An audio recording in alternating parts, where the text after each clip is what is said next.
ధన్యవాదాలు అధ్యక్ష. గురు బ్రహ్మ, గురు విష్ణు, గురుదేవో మహేశ్వర, గురు సాక్షాత్ పరబ్రహ్మ, తస్మై శ్రీ గురవే నమః. ఈ పవిత్ర పుణ్య భారతదేశంలో గురువులకి మనం ఇచ్చే గౌరవం అది. అలాంటి గురువుల్ని, ఆ యొక్క వ్యవస్థని పటిష్టం చేయాలని, గురువుల్ని సమాజంలో పెంచాలని, సాధారణ ప్రజలకి ప్రభుత్వ స్కూళ్ళలో ఒక మంచి టీచర్లు ఉండాలని ఉద్దేశంతో ఎంతో కాలంగా ఆగిపోయినటువంటి ఆ యొక్క మెగా డిఎస్సి ఎన్నికల్లో ఇచ్చిన హామీని ఈ రాష్ట్ర ముఖ్యమంత్రి నారా చంద్రబాబు నాయుడు గారు తొలి సంతకం పెడితే ఆ యొక్క కళ సాకారం చేసేదానికి కేవలం 145 రోజుల్లో అక్షరాల 16,347 టీచర్ ఉద్యోగాల్ని ఈ యొక్క రాష్ట్ర ప్రజలకి, యువతకి అందించిన వ్యక్తి యువనేత నారా లోకేష్ గారని చెప్పని సగర్వంగా, సవినయంగా ఈ రాష్ట్ర ప్రజానీకానికి మనం చేస్తూ ఉన్నాం. ఈ యొక్క నియామకాల్లో పూర్తిగా ఎక్కడా పొరపాట్లు జరగకుండా, ఎక్కడా అవినీతికి అవకాశం లేకుండా పూర్తి పారదర్శకంగా చాలా పద్ధతిగా ఈ నియామకాలు జరిగాయి. వేలాది మంది నిరుద్యోగులు, ఉద్యోగాలు రాని నిరుద్యోగులు కూడా ఈ యొక్క తెలుగుదేశం పార్టీ కూటమి ప్రభుత్వంలో రాష్ట్ర ముఖ్యమంత్రిగా చంద్రబాబు నాయుడు గారు, విద్యాశాఖ మంత్రిగా నారా లోకేష్ గారు సారథ్యంలో ఇవన్నీ కూడా సమర్థవంతంగా జరిగాయి అని ఉద్యోగాలు రాని వ్యక్తులు కూడా మీడియా ముందుకొచ్చి మాట్లాడుతున్నారంటే వీటిల్లో ఎంత పద్ధతిగా, ఎంత స్పష్టత జరిగాయో మీకు యొక్క రాష్ట్ర ప్రజానీకానికి సవినయంగా తెలియజేస్తున్నాను అధ్యక్ష. కానీ దురదృష్టం, వైఎస్ఆర్ కాంగ్రెస్ పార్టీ అసెంబ్లీకి రండయ్యా, చర్చించండి అంటే మేము అసెంబ్లీకి రామంటారు. వీధుల్లోకి వచ్చి సంబంధాలు లేకుండా ఆ యొక్క ప్రదర్శనలు చేస్తూ ఉంటారు, ఆ యొక్క నిరసనలు తెలియజేస్తూ ఉంటారు. దేనికి అధ్యక్ష నిరసనలు? ఈ యొక్క ఆంధ్ర రాష్ట్రంలో కొన్ని వేల మందికి ఉద్యోగాలు ఇచ్చిన తెలుగుదేశం పార్టీ కూటమి ప్రభుత్వాన్ని అభినందించకుండా రకరకాలుగా ఒకరు భాషారు. ఎంత దారుణం అంటే అధ్యక్ష, స్పోర్ట్స్ కోటా అంటారు. వీళ్ళకి వైఎస్ఆర్ కాంగ్రెస్ పార్టీ నాయకులు స్పోర్ట్స్ కోటా అని చెప్పి రకరకాల మాటలు మాట్లాడుతూ పేకాట ఆడిన వాళ్ళకి, పేకాటలో మెడలు వచ్చిన వాళ్ళకి టీచర్ ఉద్యోగాలు ఇచ్చారని చెప్పని మాట్లాడారు అధ్యక్ష. ఈ సందర్భంగా చాలా స్పష్టంగా ఏదైతే ఆనాడు మీరు మాట్లాడిన తర్వాత నెల్లూరులో నేను ఒక సవాల్ విసిరా అధ్యక్ష జగన్ రెడ్డి గారికి, వైఎస్ఆర్ కాంగ్రెస్ పార్టీకి. ఈనాడు కూడా ఇక్కడ లేకున్నా టీవీలో చూస్తూ ఉంటారు కాబట్టి జగన్ గారికి, వైఎస్ఆర్ కాంగ్రెస్ పార్టీకి ఒక సవాల్ విసురుతున్నా. మీరే చెప్పారు మీడియా ముందుకు వచ్చి, పేకాటలో మెడల్స్ వచ్చిన వాళ్ళకి టీచర్ ఉద్యోగాలు ఇచ్చారని చెప్పని. పేకాటలో మెడల్స్ వచ్చిన వాళ్లకో, పేకాటలో ప్రావీణ్యత ప్రదర్శించిన వాళ్లకో ఆ యొక్క పోటీలు ఎక్కడ జరిగాయో, ఎక్కడ సర్టిఫికేట్లు ఇచ్చారో వాళ్ళల్లో ఏ ఒక్కరికైనా సరే పేకాట పేరుతో ఉద్యోగాలు ఏ ఒక్కరికైనా ఇచ్చి ఉంటే శాసనసభ సభ్యత్వానికి రాజీనామా చేసేదానికి సిద్ధంగా ఉన్న తెలియజేస్తున్నా సార్. ఎంత బాధాకరం అంటే గోళీలాటకి, ఫుట్బాల్కి వైఎస్ఆర్ కాంగ్రెస్ పార్టీకి తేడా తెలియదు. గోళీలాటకి, ఫుట్బాల్కి తేడా తెలియదు. బెల్లంకోడికి, క్రికెట్కి తేడా తెలియదు. ఇలాంటి వీళ్ళు ఏదైతే ఆ యొక్క అంతర్జాతీయ ఒలింపిక్ సంఘం, ఆసియా ఒలింపిక్ సంఘం చాలా స్పష్టంగా బ్రిడ్జ్ గేమ్ ని గుర్తించింది. అంతేకాకుండా క్రీడా పోటీలున్నాయి.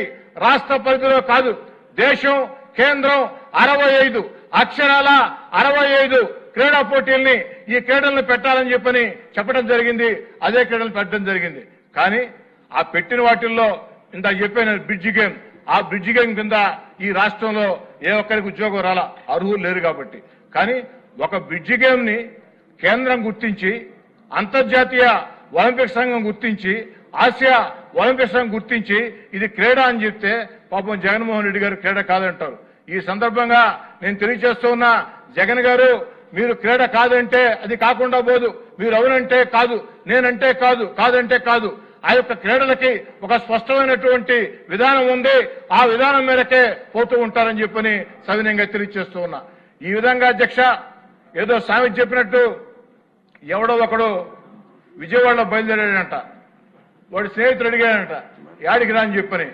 కాళహస్తిలో చెంబు దొంగతనం కోసం ఒంగోలు పోతున్నానని చెప్పాడంట. కాళహస్తిలో చెంబు దొంగతనం కోసం విజయవాడ నుంచి ఒంగోలు పోతానని చెప్పాడంట. ఆ విధంగా సంబంధం లేకుండా పిచ్చి పిచ్చిగా నిరసన దీక్షలు. నేను జగన్ రెడ్డి గారికి చెప్తూ ఉన్నా, జగన్ గారు మీరు చేయాల్సింది నిరసన దీక్షలు కాదు, ప్రాయశ్చిత్త దీక్షలు చేయండి.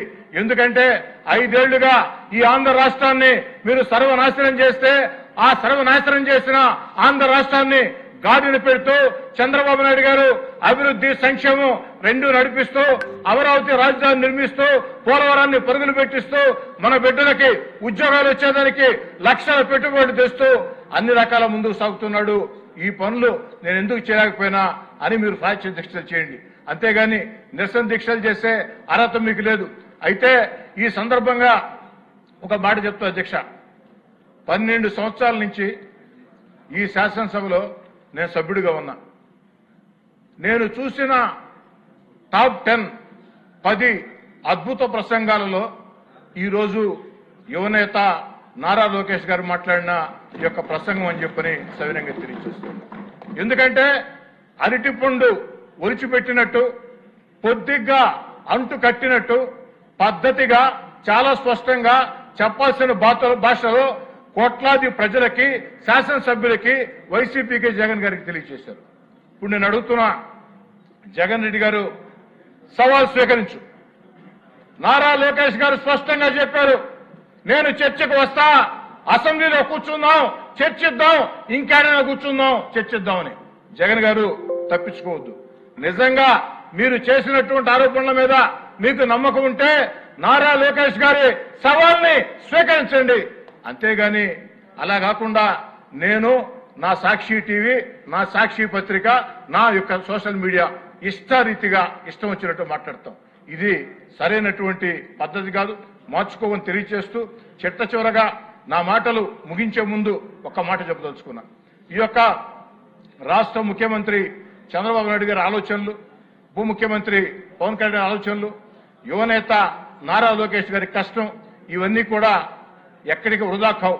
ఎందుకంటే నారా లోకేష్ గారు నిండు శాసనసభలో మీకు చెప్తూ ఉన్న పురాణ కాలంలో లోక శాంతి కోసం దేవతలు యజ్ఞాలు చేస్తుంటే రాక్షసులు దాన్ని చెడగొట్టడానికి ప్రయత్నం చేసేవాళ్ళు.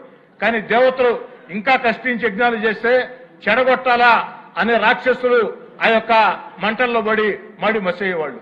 25 ఏళ్ల క్రితం ఈ రాష్ట్రానికి నారా చంద్రబాబు నాయుడు గారు ముఖ్యమంత్రిగా ఉన్నప్పుడు ఆనాడు చంద్రబాబు గారు కంప్యూటర్లు కంప్యూటర్లు కంప్యూటర్లు కంప్యూటర్లు అంటే చాలా మంది మాట్లాడిన మాట, కంప్యూటర్లు కూడు పెడతాయా గూడు పెడతాయని.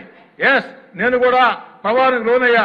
ఆనాడు కాంగ్రెస్ పార్టీ రాజకీయాల్లో మేము కూడా కాంగ్రెస్ పార్టీ నాయకులు చెప్తూ ఉంటే కంప్యూటర్లు కూడు పెడతాయా గూడు పెడతాయని చెప్పని మేము కూడా అనుకున్నాం. కానీ ఆ తర్వాత చంద్రబాబు గారి ఆలోచనలు కంప్యూటర్లు కూడు పెట్టాయి, గూడు పెట్టాయి. ప్రపంచం అంతా కూడా కంప్యూటర్ రంగంలో 2 తెలుగు రాష్ట్రాలు అందరికంటే ముందు ఉన్నాయంటే, ఎక్కువ ఉద్యోగాలు ఉన్నాయంటే ముందు చూపుతో చంద్రబాబు గారు చేసిన ఆలోచన. మరి అదేవిధంగా ఈనాడు దేశం మొత్తం గమనించిన విధంగా దేశం అందరికంటే ముందే quantum valley quantum valley quantum valley అని చెప్పని ఆ క్వాంటమ్ వ్యాలీని దశ దిశ పరుగులు పెట్టిస్తున్న నారా చంద్రబాబు నాయుడు గారు, నారా లోకేష్ గారు, మీ కష్టం వృధా పోదు. మీ యొక్క కష్టం ఈ రాష్ట్రానికి ఎంతో మేలు చేస్తుంది. ఈ రాష్ట్రంలో ఉండే జంజీ యువత, ఈ రాష్ట్రంలో ఉండే ఆల్ఫా యువత ఎవరిని కోరుకుంటుందంటే నారా లోకేష్ గారిని నాయకత్వాన్ని కోరుకుంటూ ఉంది.